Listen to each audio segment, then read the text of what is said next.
Il existe une façon de progresser si vite que les gens penseront que tu triches. Et le pire dans tout ça, c'est que presque personne la connaît. Pourtant, ceux qui l'utilisent n'ont pas plus de talent que toi, ils sont pas plus disciplinés, ils ont pas un secret mystique spirituel, mais ils font juste un truc que tout le monde ignore. Et tous les mouvements du style le Monk Mode, le Winter Arc et toutes ces tendances qui te disent de disparaître et de revenir plus fort que Batman ont tous un point commun. On te parle de discipline extrême, de temps fermé, de travail acharné, mais en réalité, c'est pas ça qui les rend si efficaces. Ce qui fait vraiment la différence, c'est un principe si puissant que ton cerveau va littéralement l'utiliser pour progresser en accéléré. Et aujourd'hui, on va voir précisément ce que c'est et comment tu peux l'utiliser pour exploser tes résultats sans avoir à t'enfermer pendant 6 mois. Je vais t'expliquer cette stratégie en te racontant une petite histoire. J'ai déjà pratiqué cette méthode sans le savoir et c'est sûrement aussi le cas pour toi. Quand j'étais au collège, j'ai pris l'option espagnole parce que la langue me faisait rire et que je me disais que ça serait sûrement plus utile que l'italien ou l'allemand. Sauf que j'ai jamais vraiment écouté en cours à part pour me moquer des O et des A qui mettaient à la fin de chaque phrase. Bref, j'ai appris les bases mais rien d'exceptionnel. Jusqu'à ce que je décide en septembre de partir tout seul au Mexique sans billet autour. Donc je suis parti avec mon espagnol un peu bancal, je me suis dit que j'allais me débrouiller sur place et à la plus grande surprise générale, j'ai fait beaucoup mieux que ça. J'ai eu énormément de conversations avec plein de Mexicains en tout genre, les taxis, les serveurs, les barman, les passants, les guides. J'ai parlé à littéralement tout le monde. Et devine quoi, j'ai plus progressé en 1 mois au Mexique qu'en 10 ans d'apprentissage à l'école. Parce qu'imagine 2 mecs qui veulent apprendre l'espagnol. Il y en a un qui fait 30 minutes de Duolingo par jour, et l'autre il part vivre au Mexique et se mettre en couple avec une Mexicaine. Et à ton avis, qui parle couramment espagnol dans 3 mois? Et ça, c'est la puissance de cette méthode qu'on appelle l'immersion. Et il y a 2 raisons principales pour lesquelles c'est le hack ultime pour progresser 10 fois plus vite que tout le monde. L'immersion, c'est l'art de plonger tellement profondément dans un environnement ou une activité que ton cerveau n'a plus d'autre choix que de s'adapter. C'est pas juste une méthode d'apprentissage, c'est carrément un hack biologique qui va accélérer tes progrès. Parce que contrairement à un apprentissage classique où tu fais des efforts conscients pour apprendre une nouvelle compétence, l'immersion t'oblige à penser, réagir et évoluer dans un environnement où la compétence est une nécessité. T'es pas juste en train de travailler sur ton objectif, c'est en train de devenir ta réalité quotidienne. C'est comme si tu voulais apprendre à faire du vélo en lisant un livre au lieu de juste monter dessus. Tu peux essayer de mémoriser toutes les étapes, mais tant que t'es pas dessus, t'apprendras jamais vraiment à faire du vélo. Et c'est comme ça que fonctionne notre cerveau. Si on le met dans un environnement où il doit évoluer, il va s'adapter à une vitesse de fou. Parce que quand on est plongé à 100% dans quelque chose, tout ce qu'on consomme, tout ce qu'on fait, toutes nos interactions vont permettre de renforcer cette nouvelle compétence sans qu'on s'en rende compte. Notre cerveau va commencer à faire des connexions automatiquement jusqu'au point où ça va littéralement changer notre biologie. Et d'ailleurs, on a tous déjà été en immersion à un moment de notre vie, parce que si t'es comme tout le monde, t'as sûrement déjà passé la majorité de ton enfance à l'école. Et l'école, c'est tellement immersif que quand on y est, tout ce à quoi on peut penser, c'est les notes, les profs et les copains. Ça définit littéralement le monde dans lequel on vit. On est tellement ancré que toutes nos pensées, sans exception, sont dirigées jour et nuit par cet environnement. Qu'est-ce qu'on va manger à la cantine? Quelle note il va nous mettre? Est-ce que le contrôle va être difficile? Est-ce que mes copains ils vont bien m'aimer? Etc. Toutes nos pensées pendant plusieurs années sont orientées vers le même objectif, réussir à l'école, ou en tout cas limiter la casse. Donc c'est tellement puissant qu'on est conditionné à penser et à agir selon les valeurs et les principes de cet environnement. Et le plus beau dans tout ça, c'est que l'immersion, ça supprime aussi la friction. On n'a plus besoin de faire des efforts pour trouver la motivation puisque ça fait partie intégrante de notre environnement. On n'a même plus besoin de se battre contre la procrastination parce qu'on n'a pas le choix de toute façon. Et on peut voir ça quand on va à l'étranger. Au début, c'est super galère, on parle pas la langue, on comprend rien, ça parle trop vite. Et petit à petit, en quelques semaines, on commence déjà beaucoup mieux à comprendre comment ça fonctionne, on sait quoi dire à quel moment et on arrive beaucoup mieux à interagir avec tout ce qui se passe autour de nous. Et ça, c'est grâce à une partie de notre cerveau qu'on appelle le SAR et c'est tellement important qu'on va prendre le temps de le comprendre pour réussir à maîtriser notre SAR.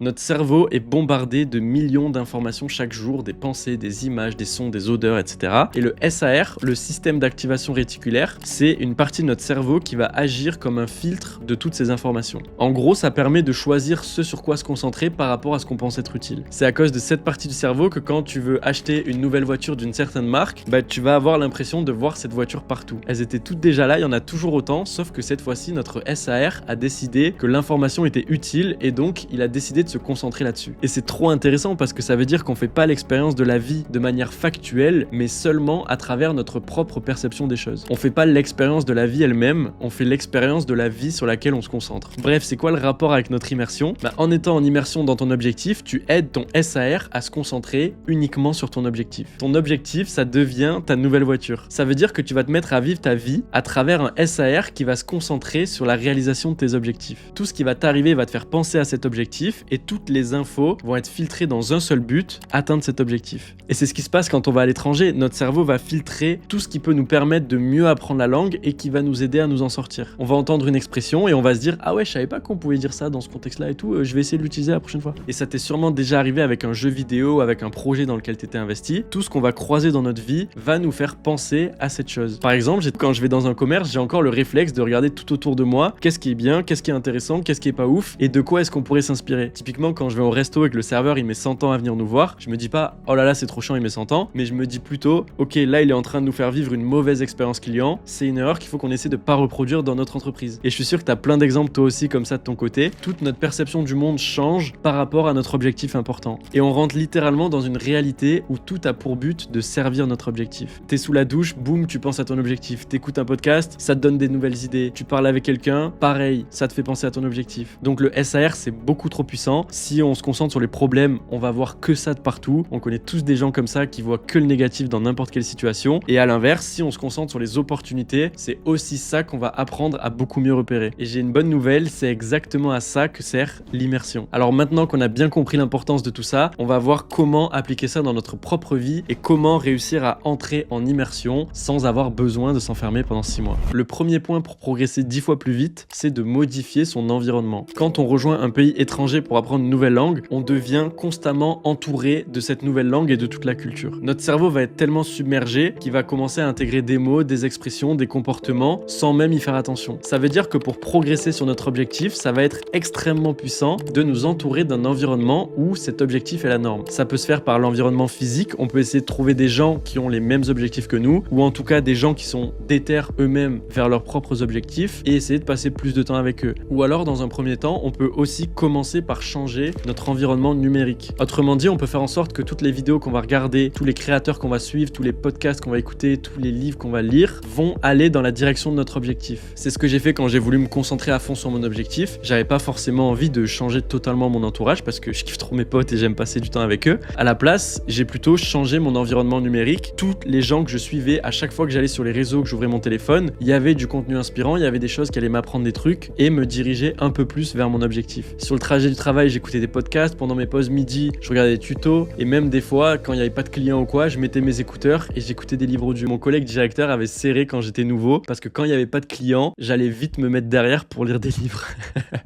C'est ce niveau d'immersion qu'on veut avoir dans notre vie. Juste mets pas ton travail en danger pour tes objectifs, mais si ton taf te plaît pas, essaie de faire toutes les missions le plus vite possible et après de prendre du temps pour toi pour regarder des tutos, regarder du contenu et des trucs qui vont t'inspirer et t'aider dans tes vrais objectifs de la vie de tous les jours. Donc on passe au deuxième point pour entrer en immersion. Créer l'obligation d'agir. Encore une fois, quand on va dans un pays étranger, on va pas avoir le choix d'apprendre la langue. Si on veut commander une glace, demander son chemin ou quoi que ce soit, il va falloir qu'on fasse l'effort de parler, même si c'est pas parfait. Et ton cerveau va se mettre à apprendre la langue inconsciemment parce que c'est littéralement ce qui va te permettre de survivre. Donc encore une fois, faut qu'on arrive à faire la même chose avec notre objectif. Et la solution que j'ai en tête pour ça s'appelle burn the boat en anglais. Ça veut dire brûler les bateaux. C'est une expression qui vient de l'histoire d'un conquistador qui est arrivé sur une nouvelle terre et qui a ordonné à son équipage de brûler ses propres bateaux. Le but, c'était de couper toute option de retour en arrière et d'éliminer toutes les alternatives autres que atteindre son objectif. Et ça a aidé énormément de gens de tout quitter pour atteindre leur objectif, mais je te rassure, on n'est pas obligé d'être aussi extrême. On peut quand même réussir à appliquer ce principe à travers notre état d'esprit. Typiquement, si tu as un certain objectif, tu peux te mettre dans une situation où tu n'as pas d'autre échappatoire que d'atteindre cet objectif. Par exemple, si tu veux te mettre au sport depuis longtemps, peut-être que tu peux t'inscrire à la salle et prendre un coach qui va te suivre toutes les semaines et ça va te forcer à être régulier à y aller. Pareil, si tu es timide et que tu veux rencontrer des gens, tu peux déjà t'inscrire à des événements avec des gens inconnus. Et ça peut marcher aussi avec des engagements envers tes potes ou ta famille. Ça s'appelle être accountable en anglais, ça n'a pas vraiment de traduction en français. Mais en gros, tu peux leur dire que dans une semaine, tu auras posté ta première vidéo. Ou alors, dans un mois, tu auras perdu 3 kilos. En gros, le but, c'est de s'engager en brûlant les bateaux et de pas se laisser le choix d'atteindre son objectif. Point numéro 3 pour être en immersion, prioriser l'apprentissage actif. Quand on est à l'école, on va nous demander de mémoriser des listes interminables de vocabulaire, de verbes irréguliers. C'est de l'apprentissage passif. On est en train d'apprendre des connaissances, mais on ne sait pas encore ce qu'on va en faire. Alors qu'à l'étranger, on va pratiquer dans la vraie vie tout ce qu'on apprend et on va avoir un retour direct de est-ce que ça fonctionne ou est-ce que ça fonctionne pas. Pour nos objectifs, ça veut dire qu'on va pas seulement se contenter de consommer de l'information, on va faire en sorte d'appliquer au quotidien toutes les infos qu'on apprend. On parlait tout à l'heure d'apprendre des choses sur son temps libre, c'est quelque chose qui est très puissant, mais ce qui est encore plus puissant, c'est de mettre en pratique tout ce que tu auras appris dès que tu rentres rentres chez toi. Peut-être que tu auras appris des infos sur le business ou le marketing tout au long de la journée. En rentrant chez soi, on va faire en sorte d'appliquer ces informations. C'est ce que j'ai fait au taf pour être plus sociable et sortir de la timidité. Sur mon temps libre, je regardais des tutos pour faire ça. Et quand j'arrivais au taf, je m'entraînais sur les clients. J'apprenais à faire des compliments, je me forçais à regarder les gens dans les yeux, je faisais des petites blagues à chaque client, etc. Et ça m'a fait progresser à une vitesse qui est abusée parce que non seulement j'apprenais les infos sur mon temps libre, mais en plus, j'en profitais pour les mettre en pratique directement. Parce que si tu as suivi ma vidéo sur la pire erreur qui t'empêche de réussir, tu sais que c'est ultra important d'appliquer toutes les choses que tu apprends parce que apprendre, c'est pas juste accumuler des connaissances, apprendre, c'est changer son comportement. Dernier point pour être en immersion totale, sûrement le plus important, même s'ils sont tous importants, forger une nouvelle identité. On parle beaucoup de l'identité sur la chaîne parce que c'est la base de n'importe quel changement. D'ailleurs, si t'es pas abonné et que cette vidéo est en train de t'aider, tu peux le faire juste en dessous. Bienvenue à toi. Quand on est dans un pays étranger, on va parler la langue et on va faire de plus en plus comme les locaux.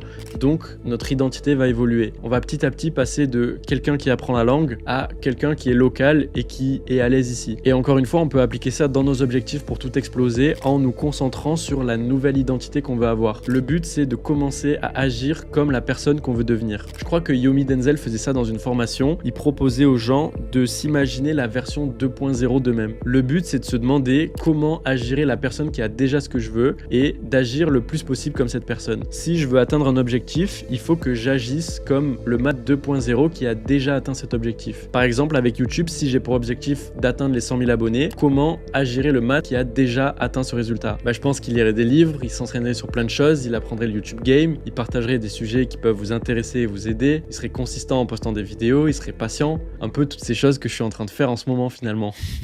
Quel hasard.